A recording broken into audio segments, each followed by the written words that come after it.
শিবির কিভাবে চিনবেন? আপনারা হয়তো জানেন, মিশরে একটি গল্প প্রচলিত ছিল, ইখওয়ানুল ইসলাম মুসলিম, অর্থাৎ মুসলিম ব্রাদারহুডের। তো পুলিশ অধীনস্থদেরকে বলতো, আজকে 1000 ইখওয়ান দখল করতে হবে, মানে অ্যারেস্ট করতে হবে। ইখওয়ানের 1000 সদস্য, স্টুডেন্টদের 1000 সদস্য আজকে অ্যারেস্ট করতে হবে।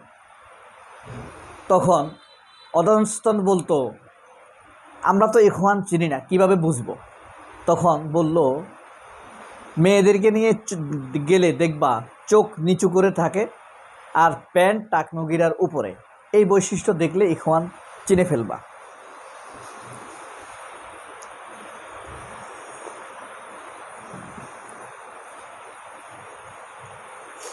এই ঘটনা ইখওয়ানের ছাত্ররা জেনে গিয়েছিল। তখন তারা যখন এক জায়গা থেকে আরেক জায়গায় যেত, তাদের সামনে একজন মেয়েকে রাখত। মেয়েটা কথা বলতো, তারা পিছনে পিছনে যেত।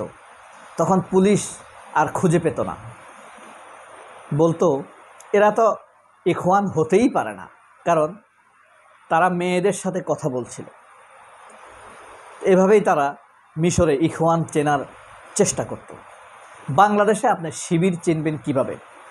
খুব মেধাবী, সেটা আপনি কিভাবে বুঝবেন অনুসন্ধান না করলে? তারা কি মাথায় টুপি দিয়ে থাকবে সারাক্ষণ? যদি টুপি না দেয় তাহলে কিভাবে চিনবেন? যদি টাকনুগিরার উপরে কাপড় থাকে তাহলে চিনতে পারবেন। যদি টাকনুগিরাতে না পরে, গতানুগতিক স্টাইলে ঝুলিয়ে প্যান্ট পরে, জুতার সাথে লাগিয়ে ফেলে, তখন কিভাবে চিনবেন? তো ইউনিভার্সিটির ছাত্রলীগের কেন্দ্রীয় কয়েকজন নেতা বসে বসে আড্ডা দিচ্ছিলেন। তখন তারা বলছিল, এক সময় না হয় আমরা শিবির এভাবে চিনতাম, মুখে ধানি রাখতো, এখন তো সবাই রাখে। টাকনুগিরের উপরে কাপড় পরলে শিবির, এখন তো সবাই নর্মাল পরে। টুপি পরলে শিবির, এখন তো টুপি পরে না তারা। এখন আমরা শিবির চিনব কিভাবে? তখন বা অনেক সময় এই যে সাংবাদিকরা, বিভিন্ন পত্রিকার ইউনিভার্সিটির প্রতিনিধি আছে না, তারা কি করত, শিবির মনে হইলে শিবিরের লেখে ইউনিভার্সিটির ফটকে টাঙিয়ে রাখতো। তখন পুলিশ গিয়ে অ্যারেস্ট করত। সাংবাদিকরা কিন্তু আওয়ামী লীগকে এভাবে সহযোগিতা করত, কারণ সাংবাদিকরা একটু অনুসন্ধান, তারা চিনে। এখন সেটাও বন্ধ হয়ে গেছে অ্যারেস্ট হওয়ার পর। এখন কিভাবে চিনবে? এ নিয়ে কথা হচ্ছিল ছাত্রলীগের কেন্দ্রীয় নেতৃবৃন্দের মধ্যে বসে। তখন একজন বলে যে একটা পদ্ধতি আছে শেখার। তখন কেন্দ্রীয় সেক্রেটারি বলে, সেটা কি?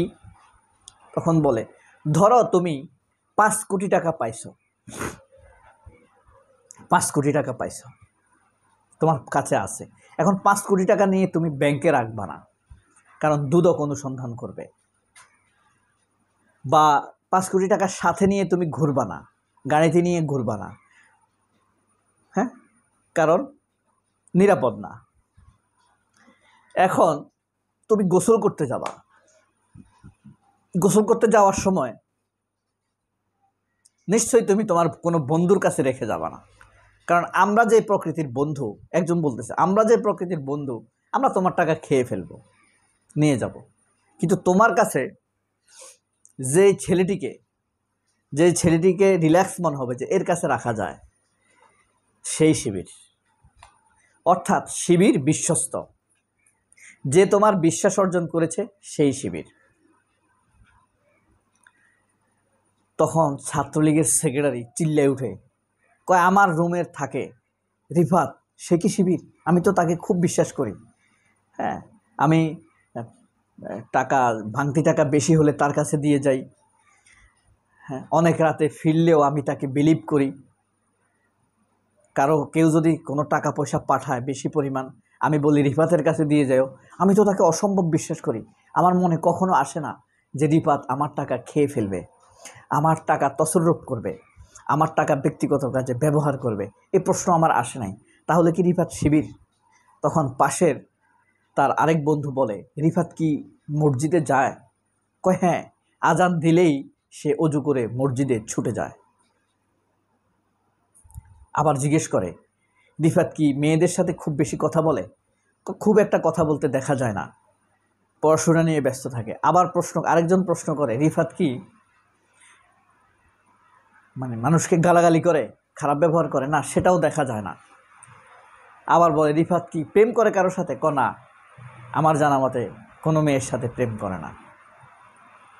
তখন আরেক বন্ধু বলে, আচ্ছা বলতো, টাকা দিয়ে তুই না হয় রিফাতকে বিশ্বাস করস, রিফাতকে আর কত বেশি বিশ্বাস করস?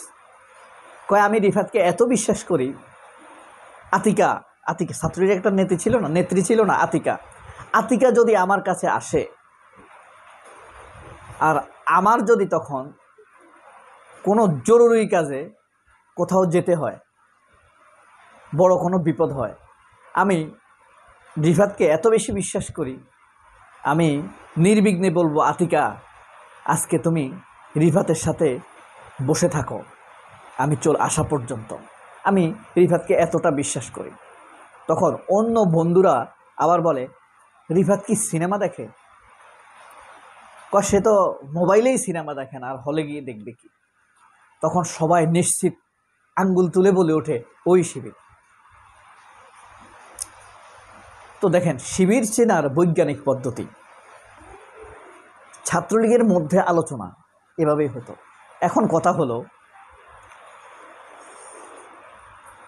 ভবিষ্যতে আপনি এই বৈশিষ্ট্যগুলো দেখলে শিবির চিনে ফেলবেন? শিবির তো এখন এই পদ্ধতিও চেঞ্জ করবে হয়তো। হ্যাঁ, শিবির অন্তরালে নামাজ পড়বে, আর দেখায় নামাজ পড়বে না, এবং মানুষকে বুঝাবে যে আই এম নট শিবির।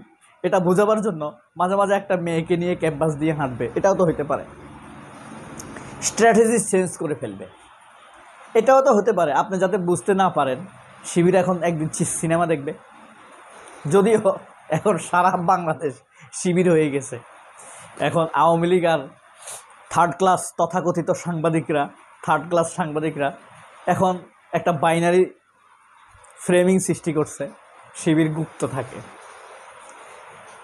ঠিক একাত্তরকে নিয়ে তারা যেভাবে মিথ্যাচার করেছে, মুক্তিযুদ্ধকে নিয়ে তৎকালীন সাংবাদিকরা যেভাবে মিথ্যাচার করেছে, মুক্তিযুদ্ধকে নিয়ে আওয়ামী লীগ যেভাবে মিথ্যাচার করেছে, ফ্রেমিং করেছে, ব্যবসা করেছে, এখন এক ধরনের তথাকথিত থার্ড ক্লাস সাংবাদিক, যদিও এই দেশে সাংবাদিক নাই,